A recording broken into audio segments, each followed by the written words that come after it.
natin i-discuss muna, bigyan ng example, is itong no vesting period. Okay? So, ito yung problem. On January 1, 2013, share options are granted to employees to purchase 100,000 ordinary shares of 50 par value at 60 per share. On this date, the fair value of each share option is 20. The options are exercisable immediately. The employees exercise all their share options on December 31, 2013. So, nakita nyo naman, sabi sa problem, exercisable immediately. So, pwede na nila gamitin agad-agad. Wala siyang vesting period. So, ano bang kailangan nating hanapin? Di ba fair value method tayo? Kailangan nating hanapin yung fair value ng share options. Tandaan na fair value ng share options hindi fair value ng share. Fair value ng share options. Kasi, ang ibibigay mo sa employees mo is yung share option. So, para tawag nito, para malaman kung magkano yung salaries expense na i-record mo, syempre, yung fair value nung binigay mo, yun yung hahanapin mo, yun yung kukumputin mo. So, ang binigay natin is share options. Dito daw, 100,000. Assume na natin na isang share option, isang ordinary share. So, since 100,000 ordinary shares yung pwede mong bilhin, 100,000 share options din yon. So, 100,000.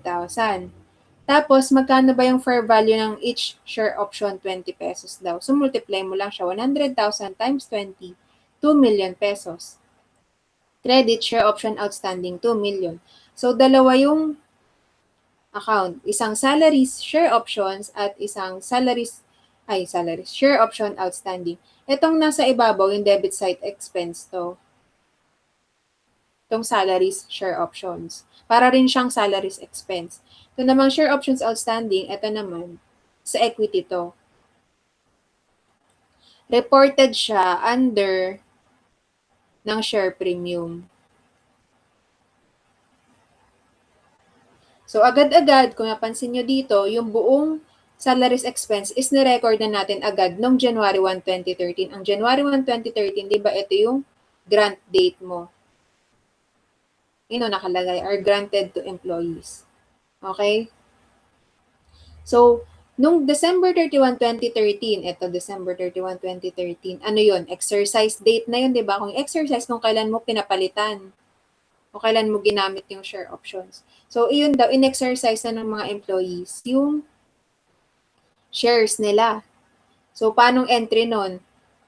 Una, debit muna natin yung share options outstanding. Kasi syempre, ginamit natin yun eh. Ginamit natin siya. So, credit siya dito, i-debit natin kasi ginamit na natin para mawala sa libro natin.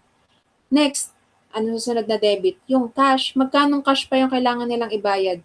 Ito daw, 60 per share daw. Pwede nila kasing bilhin yung 100,000 ordinary shares at 60 per share. So, ang pera na binayad nila is 100,000 times 60, 6 million. So, ang total na binayad nila para sa shares is 8 million, di ba?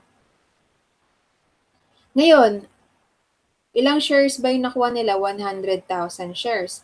Siyempre, credit tayo ordinary share capital. Na-times mo yon sa 50 na par, kaya 5 million. Tapos, yung excess, siyempre, share premium ordinary shares na 3 million, kaya 8 million din. Nakuha, ganun lang siya. So, halimbawa, halimbawang hindi ginamit yung share options, nag-expire lang. Kasi itong share option, hindi siya forever na pwedeng gamitin. Meron lang certain date, meron din siyang expiration date. So, halimbawa, nag-expire na siya, hindi naman ginamit. Ang entry nyo lang doon is debit kayo ng share option outstanding, tapos credit kayo ng share premium. So, i-move nyo lang siya sa share premium. Parang sa share warrant. Ganon.